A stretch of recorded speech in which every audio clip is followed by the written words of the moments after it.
I had seen him last when he was barely out of high school, skinny, awkward, always lost in some video game or argument with his mother. Back then, he was just her son, someone who didn't really exist in my world beyond the polite greetings exchanged in kitchens over coffee. But this time, when I opened the door to my friend's house and saw him standing there, taller, broader, his presence more deliberate, I felt something shift inside me. His face had matured, sharpened around the jaw, softened near the eyes. But it was the way he looked at me, as if he remembered me not as a friend of his mother's, but as someone worth noticing now. He smiled first, and I responded automatically, though my chest tightened with something I couldn't name. Dinner was casual, familiar, filled with the sort of recycled stories old friends share when they run out of real things to say. He stayed mostly quiet, not speaking directly to me. But every time I looked up, he was watching. Not staring, just watching. Like he was trying to learn something about me I didn't realize I was giving away.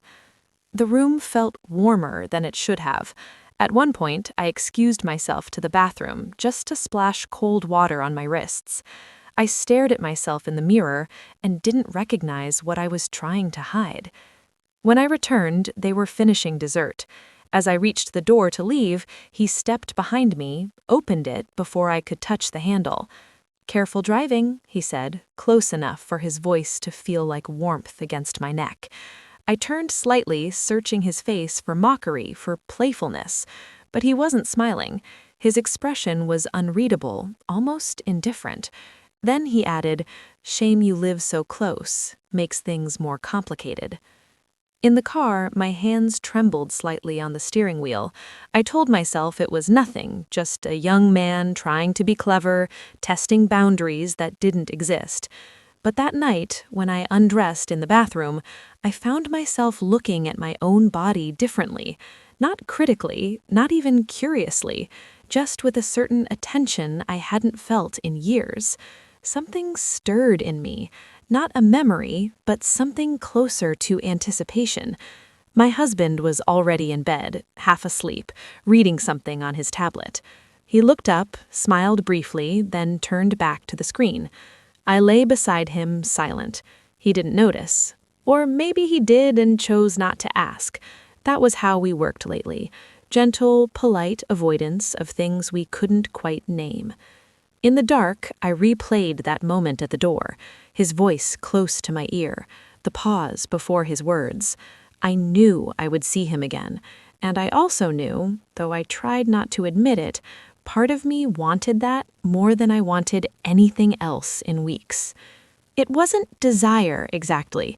It was the aftertaste of being seen, and that, I think, was what I had been missing all along. I didn't plan to see him so soon. The thought had lingered since that evening, drifting into the quieter corners of my days, while folding laundry, while cooking dinner, even while brushing my teeth with my husband standing beside me. It was a Tuesday. I'd left the house dressed carelessly, cotton dress, no makeup, hair pulled back. I stopped by my friend's place just to return a baking dish, not planning to stay. She wasn't home. He appeared suddenly at the edge of the kitchen, barefoot, holding a coffee mug, eyes still sleepy. "Hey," he said, voice rough from waking. "Didn't hear you come in." "I was just dropping this off," I replied quickly. "You want coffee?" he asked. I should have said no. Every part of me knew that, but I nodded. We stood there in the quiet of that too familiar kitchen. The silence wasn't awkward. It was something heavier. "I've thought about you," he said. The words hit harder than they should have. He was young, bold, reckless maybe, but there was no arrogance in his voice, just honesty, and that undid me more than anything else could have. His hand lifted and he touched my jaw, not possessively, just the back of his fingers grazing. My skin burned where he passed.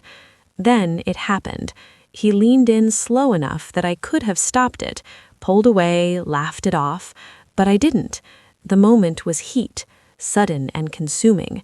I pulled away first, breath caught in my throat. "I can't," I whispered, but I didn't move. He looked at me, eyes darker than before. You already did.